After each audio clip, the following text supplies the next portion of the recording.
Patutunayan ko na wala hong makakapagpabulaan sa sinabing ito ni Kristo 2,000 years ago na hanggang ngayon nananatili na isang katotohanan ang bagay na ito. Sabi ni Kristo ganito. Sa 17 ng Lucas, merong ganitong pahayag si Jesus. 26 patuloy hanggang 30. Ganito ating mababasa. At kung paano ang nangyari sa mga kaarawan ni Noe, ay gayon din naman ang mangyayari sa mga kaarawan ng anak ng tao. Meron palang nangyari sa kaarawan ni Noe. Sinasabi ito ni Kristo sa mga Hudyo na hindi naman nakaalam nung nangyari sa kaarawan ni Noe. Papaatras ito. Sabi niya sa mga Hudyo, kung paano nangyari sa mga kaarawan ni Noe. Paatras yun, ha? Kasi nakatapos na yung si Noe nung dumating si Kristo, tapos na yung kaarawan ni Noe. Kung paano nangyari sa kaarawan ni Noe, gayon din naman ang mangyayari, future na ito, sa kaarawan na mahahayag ang anak ng tao.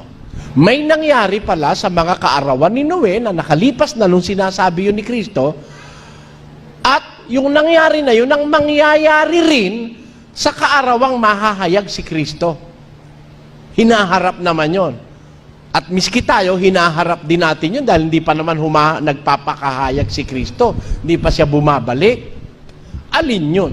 Sila'y nagsisikain, sila'y nagsisiinom, sila'y nangag-aasawa, at sila'y pinapag-aasawa hanggang sa araw na pumasok sa daong si Noe at dumating ang paggunaw at nilipol silang lahat. Ngayon, pag pilosopo makakabasa nito, bakit? Meron bang panahong ang tao hindi kumakain at umiinom at nag-aasawa at pinag-aasawa? Meron bang panahon noon? Sa lahat naman ng panahon, ganun ang gusto ng tao. Pero ito po, extraordinaryong pangyayari. Noteworthy. Na ano ibig ko sabihin noon? Kapansin-pansin. Na nung panahon ni Noe, ang tao ang hilig-hilig sa pagkain. Kain ng kain. Inom ng inom. Nag-aasawa, pinag-aasawa pa. Bukod na lang yung sambahayan ni Noe, ang hindi kapareho nung kanilang kapaligiran. Sila ni hindi nanganganak. Oh. Biro mo, for 120 years ginagawa ni Noe ang daong. Hindi nagkaanak yung mga anak niya. May mga asawa na sila. Nung utusan sila ng Diyos gumawa ng daong, pwede naman silang manganak. Actually, pagkatapos ng baha, nung diluvyo universal, nanganak sila. Hindi sila kapareho nung kanilang paligid. Anakan ng anakan, nag-aasawa, pinag-aasawa, kainan ng kainan. Ganon din ang nangyari kay Noe, ganon din ang mangyayari sa kaarawan ni pag malapit ng mahayag si Kristo. Pagmasdan nyo ngayon kundi ganyan ang mundo.